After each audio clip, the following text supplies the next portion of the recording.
It's not even just about looking credible, it's being credible. If you say to me that you're passionate about entering the world of marketing, well, what visible steps are you taking that show me you're a credible person that you want to enter this industry? Say you do work in a local cafe. You could offer the owner of that cafe, do you want me to handle your social media? Do you like me to do a little audit on your website? And just actively do these tasks and show your enthusiasm for the craft and for the field that you're going to be working in. But to build trust, I need to know that they're listening, they're taking on board feedback, and that they're reliable. We ask them to do something, that they're going to do it and they're going to go after it. If you can show me how you approach something in a simple way, that's far more valuable than the flashy portfolio. But there's no such thing as a perfect CV. There's no such thing as a perfect LinkedIn profile, or a perfect candidate, or a perfect job, or a perfect person for that matter. It's about showing up.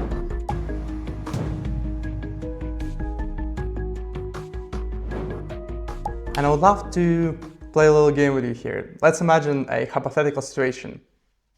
A person doesn't really have a proper marketing or direct marketing experience yet.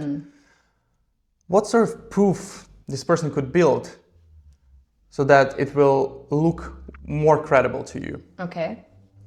So they could, and it's not even just about looking credible, it's being credible.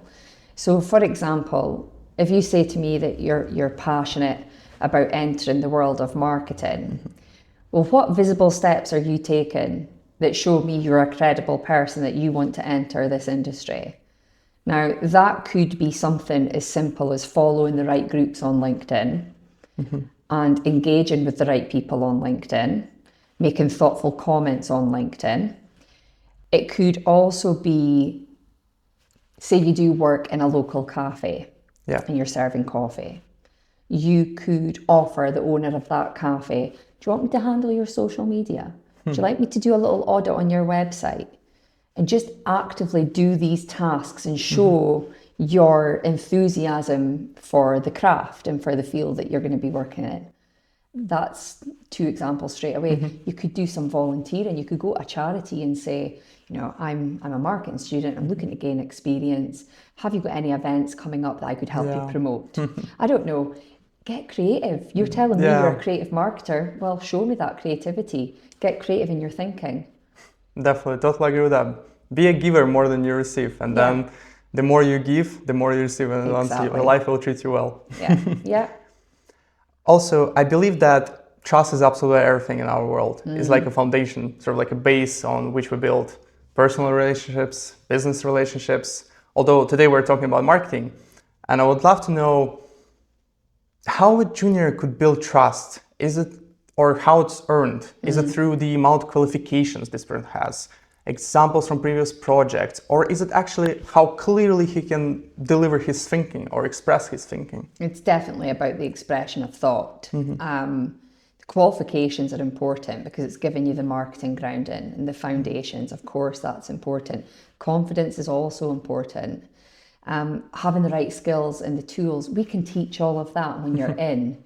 But to build trust, I need to know that they're listening, they're taking on board feedback, and that they're reliable. You know, if we ask them to do something, that they're going to do it and they're going to go after it.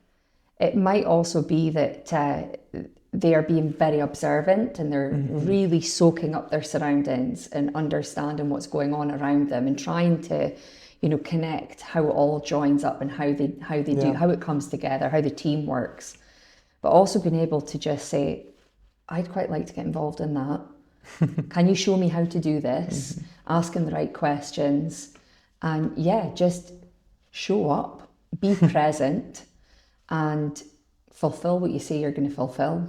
Definitely, totally agree with that. Thank you very much for this answer. And I would love to also ask you for help. Could you help me to understand the difference between a person who has a really nice, good-looking portfolio and another person probably has done only one project, but he managed to include the problem that he was trying to solve, the action he took to solve it, and the results he got? Which one would be, let's say, more hireable in your eyes as a business owner? Well, definitely the simple project, and again, it's about the train of thought. It's like your last question. If you can show me how you approach something in a simple way, that's far more valuable than the flashy portfolio. Because marketing is all about perception. Yes, it needs to look good, it needs to feel good, but it's a discipline and it's a function, and it needs to show structure. It needs to show depth of thought, that you've looked at the problem, you've got under the skin of the customer, you've got under the skin of the people and the behaviors, and you're trying to come up with a solution so that there's a result. So we want to see that. We want to see that demonstrated, because it's getting under the skin of something. It's not the surface level and how it looks, it's how it works. So I believe to be able to pull out like a really nice, good project is, first of all, obviously you identify the problem that you're trying to solve. Then try to get in the potential customer's shoes and see the world through their eyes, how they see the problem.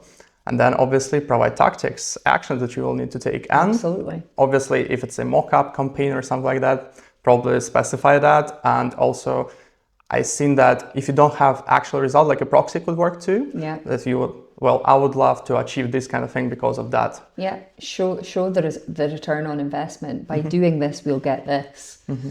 Amazing. Yeah. Thank you very much. So the other thing I wanted to talk about is that, well, first of all, I've spoken with lots of students, like really, really a lot of students in the past couple of months. And what I've noticed that they usually think that they need to have proper CV, good looking portfolio, lots of qualifications, lots of tools knowledge as well. Why do you think they're overthinking it? Well, I'm a massive overthinker myself, so I can understand why they're seeking possibly perfection. But there's no such thing as a perfect CV. There's no such thing as a perfect LinkedIn profile, or a perfect candidate, or a perfect job, or a perfect person for that matter. It's about showing up, and you will be ready when you're ready to show those credible, visible steps to an employer. That's what we want to see. So it doesn't have to be perfect. It just needs to show that you are serious about the craft, serious about the field, and that you're taking the right steps to build up what you can around it. I see, yeah. So the persistence and consistency is two of the values that are really important for the person who is trying to break into the market. I think so. You need to show that this is really where you want to be going, and that you're doing the right things to get you there.